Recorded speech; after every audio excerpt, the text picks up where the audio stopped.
Hola chicos, ¿cómo están? Vamos a dar esta cápsula que es parte de los contenidos que abordamos en la sesión de la semana que implica del 7 de marzo y a la clase del 8 de marzo y también a la actividad que vamos a tener a final de semana que sería el 11 de marzo. Bueno, solo como preámbulo recordemos lo que abordamos en la sesión sincrónica pasada, que fueron, vamos a partir de aquí, de los marcos de tratamiento que actualmente se centran en la persona. Cuando estamos abordando sobrepeso y obesidad de manera individual, es decir, planes individualizados, personalizados, estamos bajo marcos de tratamiento, marcos de abordaje, y uno de estos es esta opción del marco de las 5A o los modelos de las 5A, que también es un marco de abordaje que propone la Asociación Canadiense para el manejo de la obesidad, el Colegio Canadiense para para el manejo de la obesidad. Ha sido un marco muy aceptado y que consta de 5 pasos para el abordaje del sobrepeso y obesidad. Aquí algo que tiene que quedarnos muy claro también es que no debemos de confundirnos con tener una consulta privada con un paciente, una consulta uno a uno.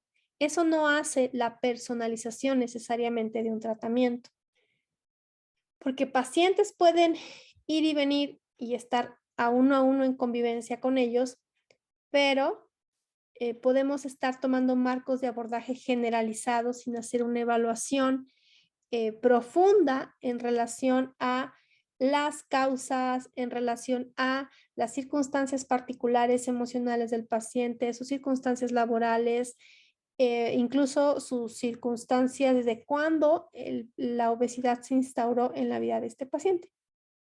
Entonces no debemos olvidar esto. Vamos a considerar entonces parte de este marco para iniciar estos marcos de abordaje para el sobrepeso y obesidad. Y recordemos que estos 5 pasos de las 5 A's, ¿verdad? Por ser en inglés, vamos a ver cuáles serían aquellos aspectos que tendríamos que evaluar, cuáles serían incluso aquellos aspectos en los cuales necesitamos, bueno, preguntar, evaluar, aconsejar, y quiero enmarcarme también estos pasos, aterrizarlos a el algoritmo de tratamiento para el sobrepeso y obesidad. En este caso vamos a platicarlo en relación a los adultos. Debemos de recordar que a todo individuo que acude a la consulta requerimos de una ficha de identificación. Es sumamente relevante. No debemos dejar de fuera datos tan importantes como la escolaridad del paciente. Voy a empezar a señalarlos con algunas figuritas aquí en este marco.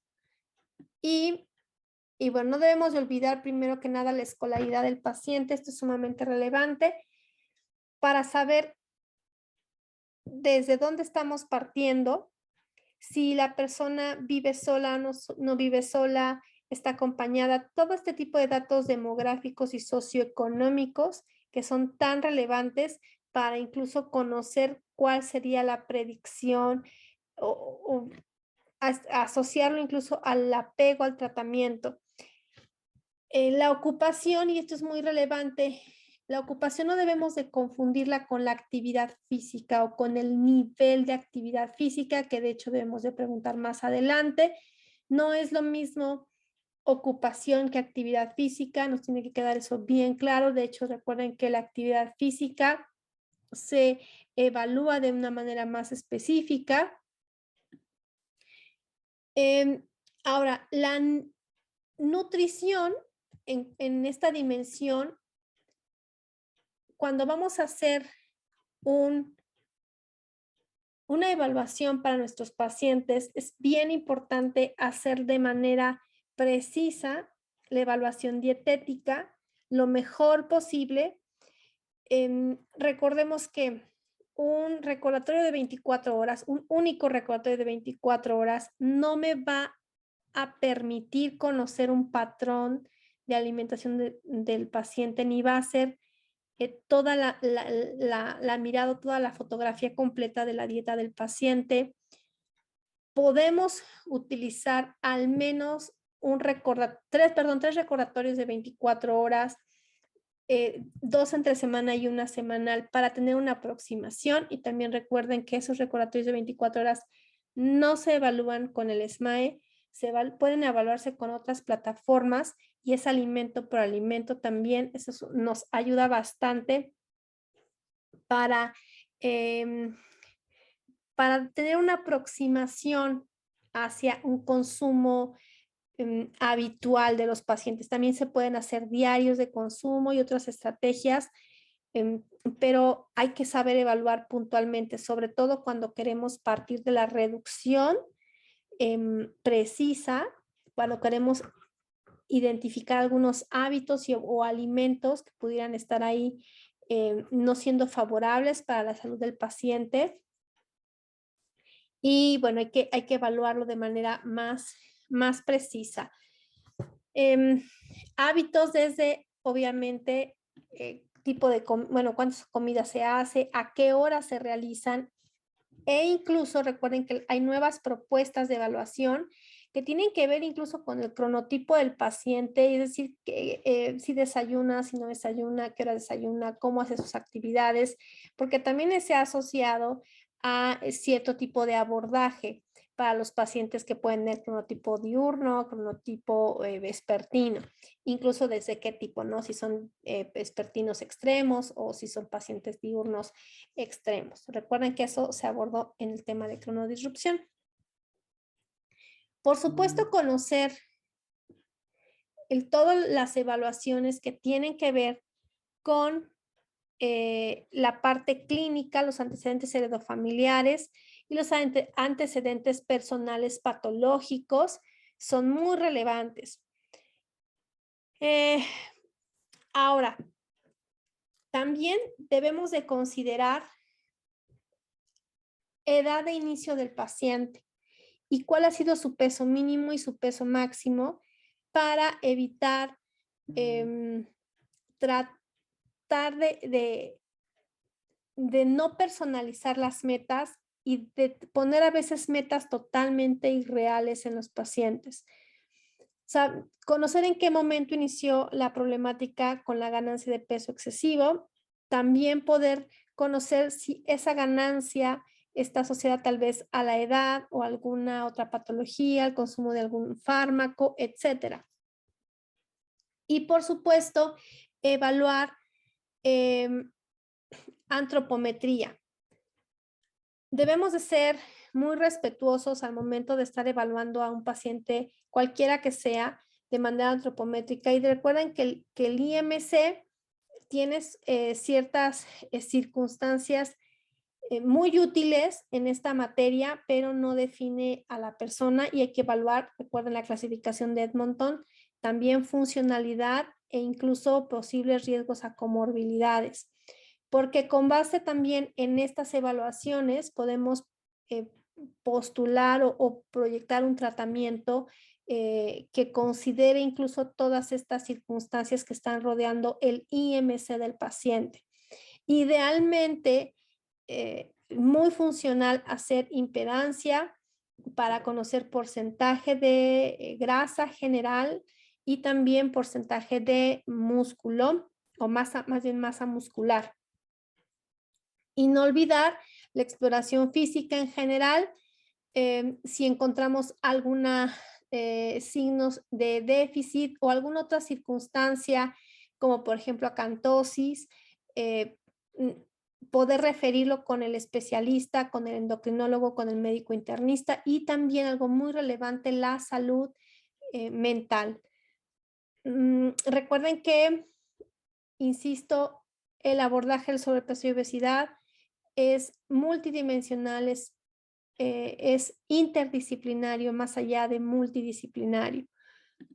Y bueno, comentábamos que entonces, antes de iniciar, cuando vemos los tratamientos para la obesidad exógena para adultos enfocados en el aspecto dietético, es decir, enfocados ciertamente en esta dietoterapia que va a intervenir un aspecto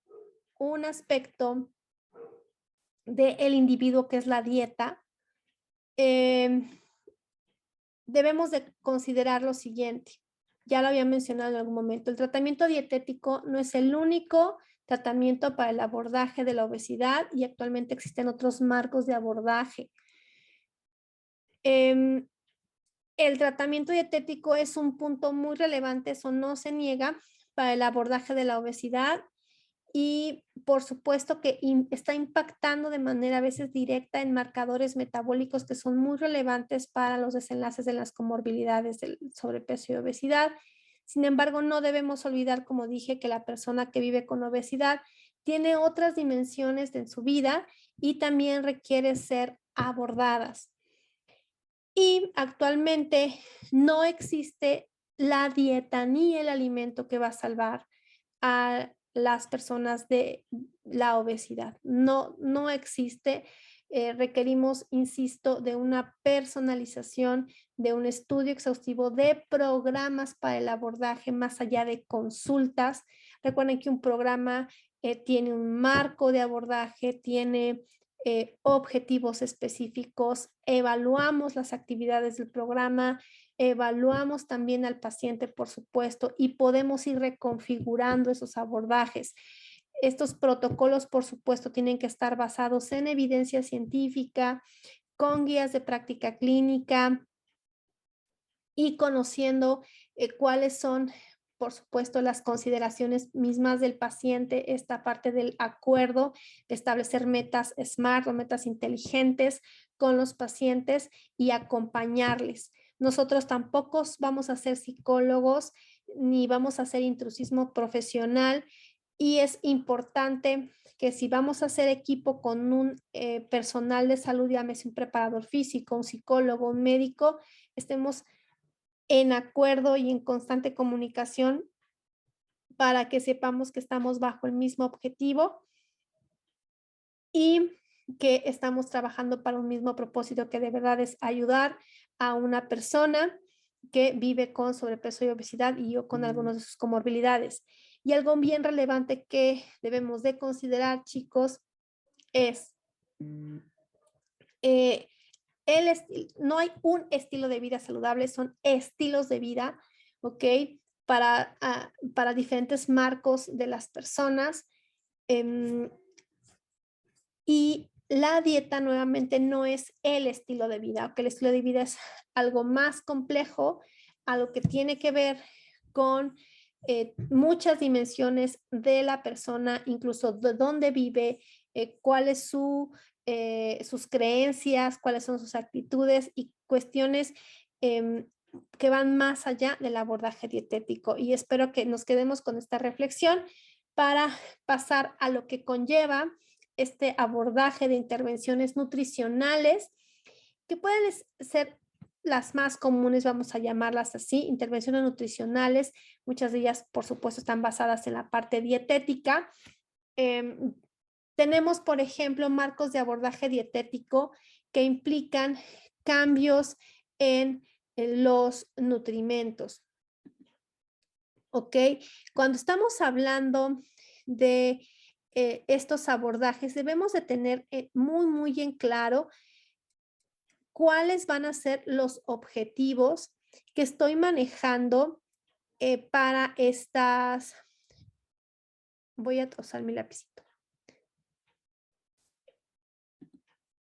¿Cuáles son los objetivos que voy a utilizar para los porqués voy a utilizar una dieta hiperproteica? ¿Por qué voy a utilizar una dieta alta en grasas o cetogénica? ¿Por qué voy a utilizar una dieta baja en hidratos de carbono? ¿O por qué va a ser una dieta isocalórica? Esto obviamente va a depender del planteamiento de los objetivos nutricionales y de la evaluación misma del paciente. Debo de conocer cuáles son los efectos a mediano, a corto plazo, tanto positivos como negativos de este tipo o estos marcos de abordaje, por cuánto tiempo se han evaluado y cuáles han sido los efectos sobre marcadores metabólicos específicos. Y esto me va a ayudar, por supuesto, las guías de práctica clínica sobre estos marcos de abordaje o algunas revisiones que me puedan dar luz o ensayos clínicos, por supuesto, que me puedan dar luz en relación a este tipo de abordajes. También tenemos estrategias nutricionales que todas estas van sumando, chicos, ¿ok? Puedo sumar algún tipo de estrategia con cambio en nutrimentos y con algún tipo de consideración, por ejemplo, intensidad energética, con algún patrón de índice glicémico o incluso con algunos patrones de consumo como el mediterráneo, como la dieta DASH, que son patrones de alimentación ya más específicos, pero que pueden, insisto, sumar con otras estrategias. Tenemos también, por supuesto, modelos muy de moda actualmente, que son los modelos físico-ambientales, como el ayuno intermitente, que vamos a revisarlo como medida de abordaje, en donde también este patrón de consumo de alimentos puede sumarse a estrategias, es decir, puedo hacer ayuno intermitente con un plan de alimentación de índice glicémico bajo, o puedo hacer ayuno intermitente con un patrón de dieta mediterránea, etcétera, ¿ok? También hay marcos de abordaje que acompañan estas estrategias nutricionales que son psicoeducacionales o psicoeducativas. Muchas de estas incluso han dejado de lado el enfoque en el peso corporal y se están centrando básicamente en la persona, en conocer si existen trastornos de la conducta alimentaria, si existen otro tipo de circunstancias como depresión, como ansiedad o alguna otra circunstancia propia que hay que tratar primeramente antes de abordar la dieta. Y por supuesto, hay marcos como el farmacológico y el quirúrgico que generalmente sabemos por las guías de práctica clínica que son abordajes que se toman cuando todos los anteriores han ya fracasado. Y en el caso de la actividad física, cuando estamos hablando de pacientes que viven con sobrepeso y obesidad, debemos de preguntar, debemos de evaluar y acordar si le gustaría hacer actividad física, qué tipo de actividad física ha tenido, cuál ha sido su experiencia, si la ha tenido, por qué tal vez fracasó, tal vez se lesionó, tal vez no le gustaba hacer actividad física y qué tipo de experiencia, insisto, han tenido. Recordemos que tanto la actividad física que actualmente se consume en los medios digitales o incluso en los ambientes donde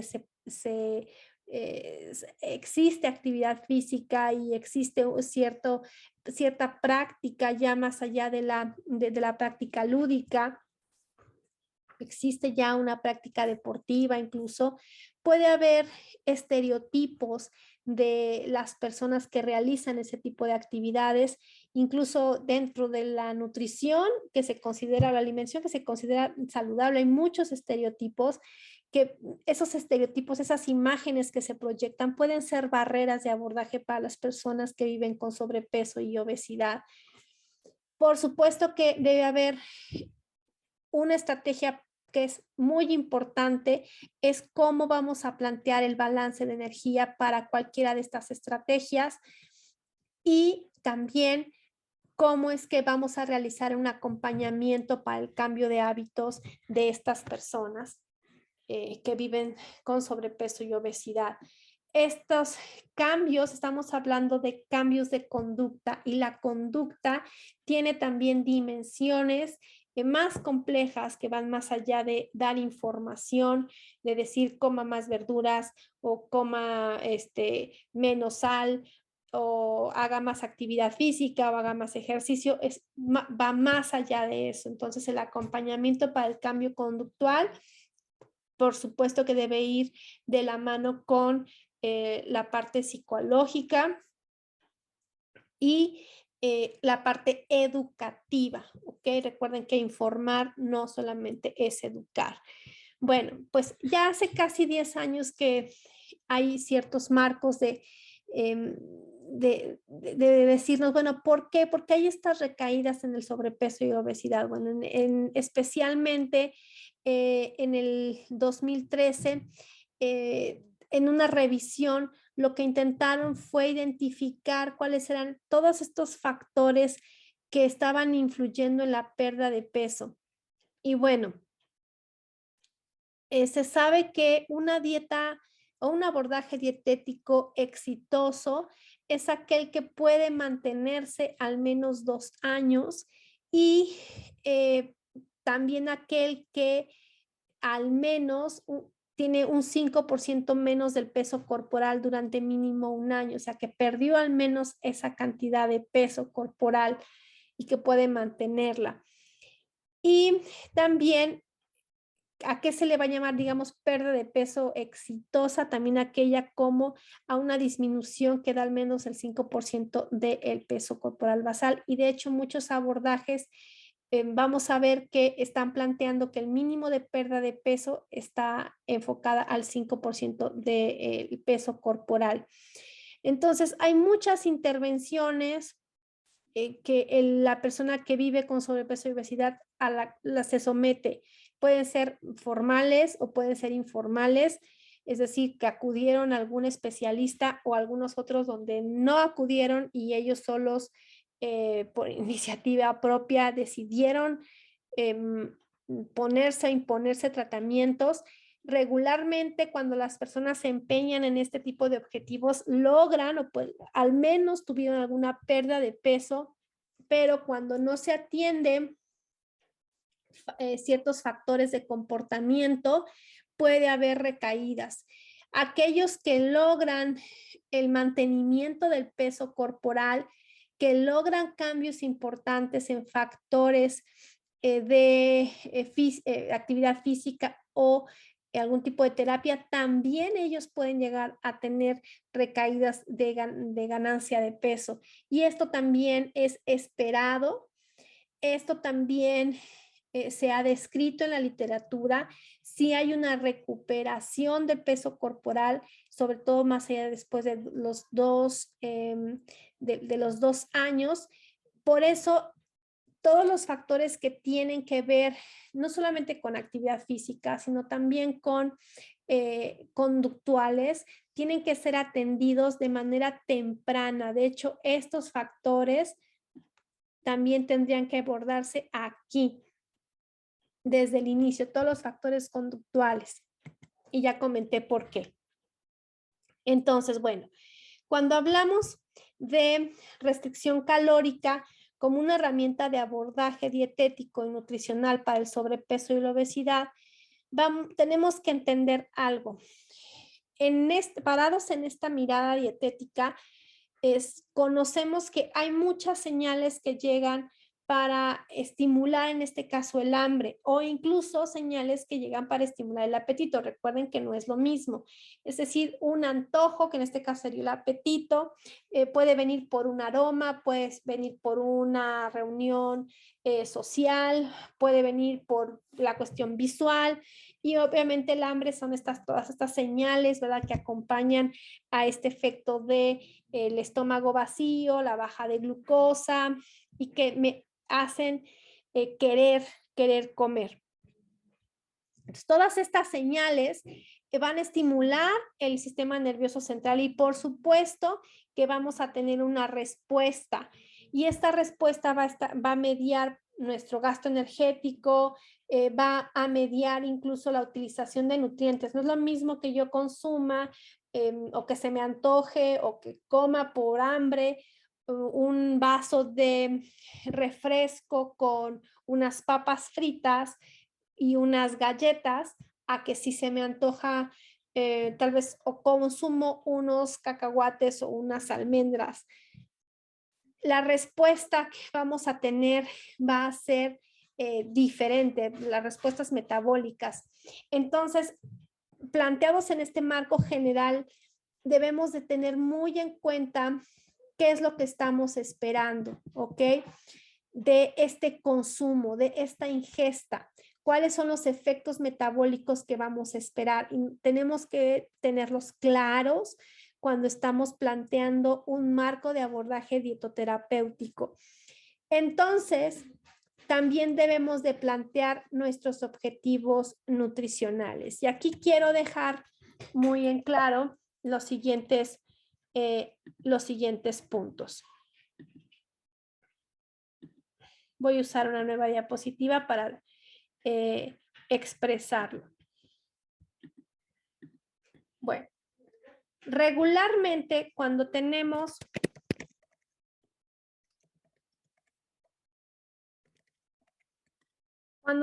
a un paciente que vive con sobrepeso y obesidad, vamos a hacer todo lo que tiene que ver con la entrevista, todo lo que tiene que ver con la evaluación.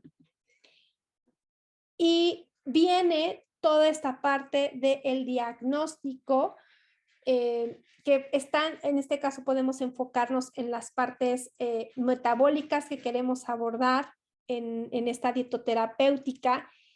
Y poníamos de ejemplo que tenemos triglicéridos de 750, tenemos colesterol total de 280 y vamos a poner a lo mejor unas LDL de, a ver, vamos a ver, 162. Bien, vamos a tener tal vez supongamos que ya hicimos una evaluación dietética y supongamos que tenemos un consumo de hidratos de carbono simples del 38%, vamos a poner así, el 38% del valor calórico total, y supongamos que tenemos un consumo de fibra de estimado de 18 gramos por día. ¿Ok? Cuando nosotros obtenemos estos datos de diagnóstico, es importante plantear entonces cuáles van a ser los objetivos nutricionales de abordaje.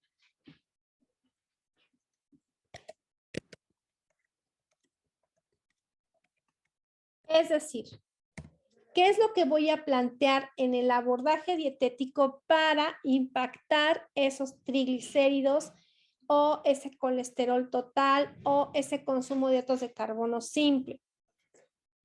Ponía incluso en clase el siguiente ejemplo. Un objetivo siempre empieza con un verbo, una acción, en infinitivo. Entonces, para hacerlo así obvio, podría ir a disminuir el consumo de hidratos de carbono simples y reducir, bueno, simples en una proporción de menos de 25 gramos por día. Y entonces yo ya sé que al momento de planificar y diseñar el plan de alimentación, pues voy a evitar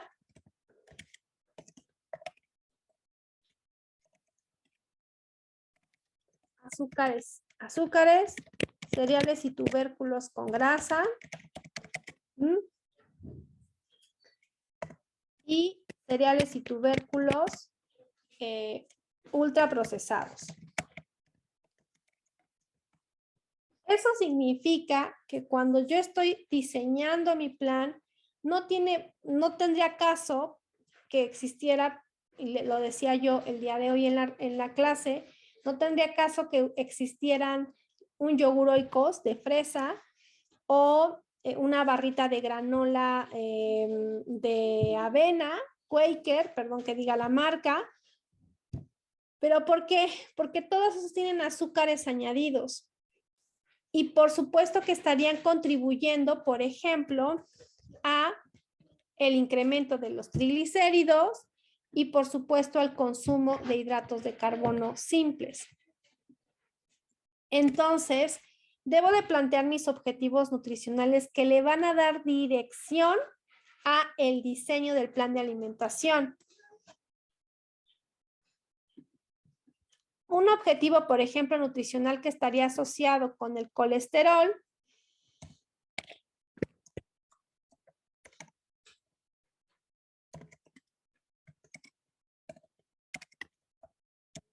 sería disminuir las concentraciones de colesterol total a menos de 200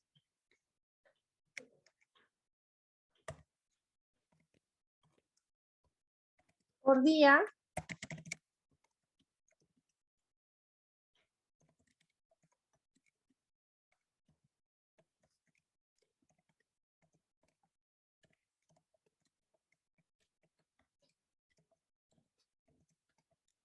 preferentemente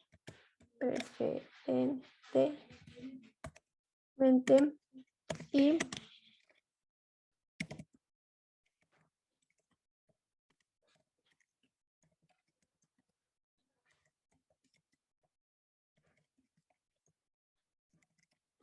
estoy poniendo estos ejemplos, ¿no? Y reduciendo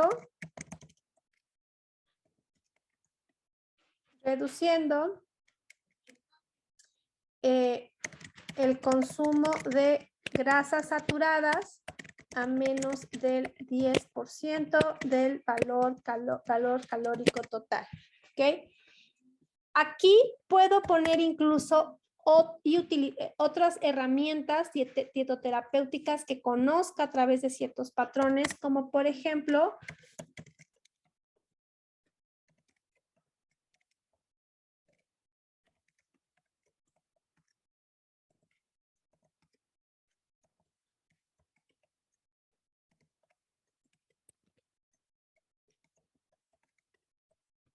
utilizando alimentos que sé que coadyuvan a el abordaje de la dislipidemia o la hipercolesterolemia en este caso, gracias a su potencial antioxidante que disminuye el estrés o los radicales libres a nivel molecular, y que recuerden que esta parte la vimos como en este caso, por ejemplo, la lipasa sensible a hormonas estaba asociada a un incremento de las especies reactivas de oxígeno o a los factores proinflamatorios, no tenía una función óptima y, bueno, no había desdoblamiento de la perilipina y no salen los ácidos grasos, etcétera, ¿no? Entonces, bueno, ahí podemos utilizar otro tipo de alimentos. Bien, entonces, los objetivos nutricionales también me pueden dar dirección, ¿ok?, hacia otro asunto muy importante, que son las estrategias.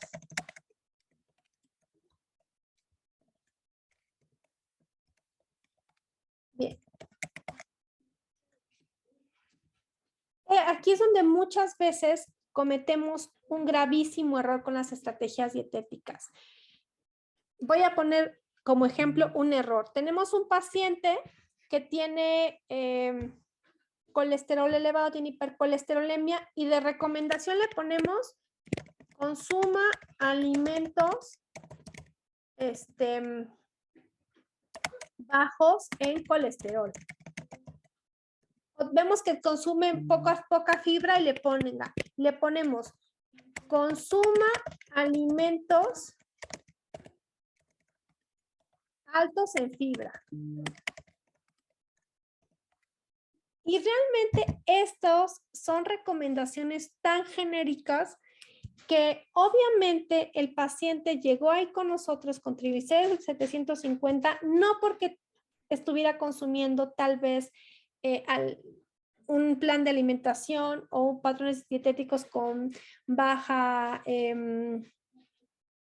tal vez con baja, bueno, perdón, con alta cantidad de azúcar añadido o tal vez con azúcares inflamatorios como el jarabe de maíz de alta fructosa. Ese paciente llegó ahí con nosotros porque tal vez requiere de estrategias, es decir, de cómo es que el paciente va a hacer. Aquí son los cómo. ¿Cómo es que esos pacientes van a poder lograr disminuir su colesterol? ¿Cómo es que esos pacientes van a poder reducir ese 25 o lograr ese consumo de menos de 25 gramos de azúcar simple? ¿O cómo es que ellos van a poder llegar, en este caso, por ejemplo, el objetivo nutricional de la fibra, a un consumo de 25 a 30 gramos de fibra? ¿Cómo es que lo van a hacer? No le van a poner coma frutas y verduras, sino tendríamos que ser más específicos. Por ejemplo, consumir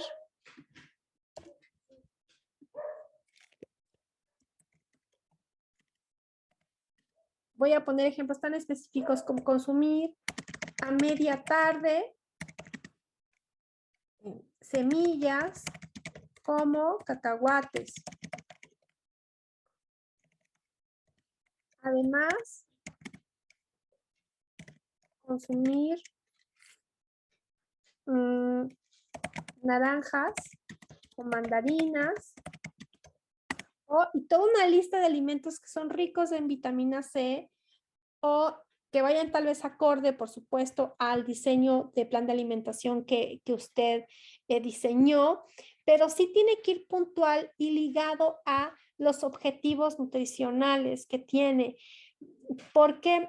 Porque si bien nosotros estamos buscando un efecto metabólico, las personas, y aquí es en donde viene este punto de psicoeducación,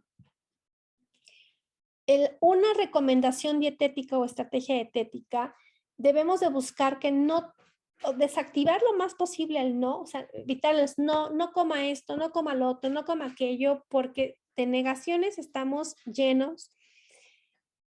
Pero a veces le decimos tanto al paciente, no, esto, no lo otro, no aquello, pero no les decimos qué sí pueden hacer.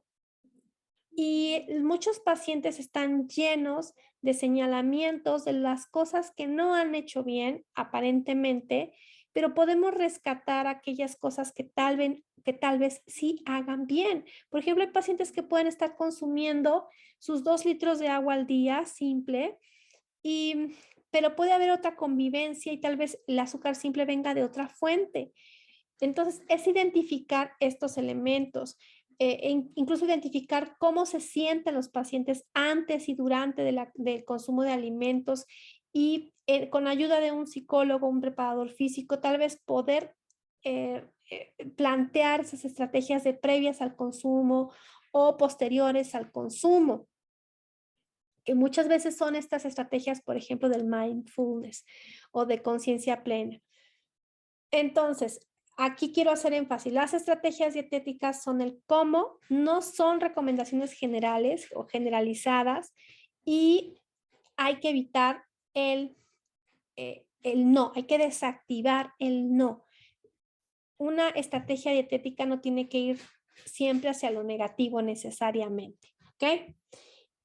Bueno, esto fue lo que abordamos el día de hoy y para la próxima cápsula vamos a ver ahora sí los abordajes en cuanto a los balances negativos de energía y cuáles son las herramientas y los generales que podemos utilizar para estos planteamientos.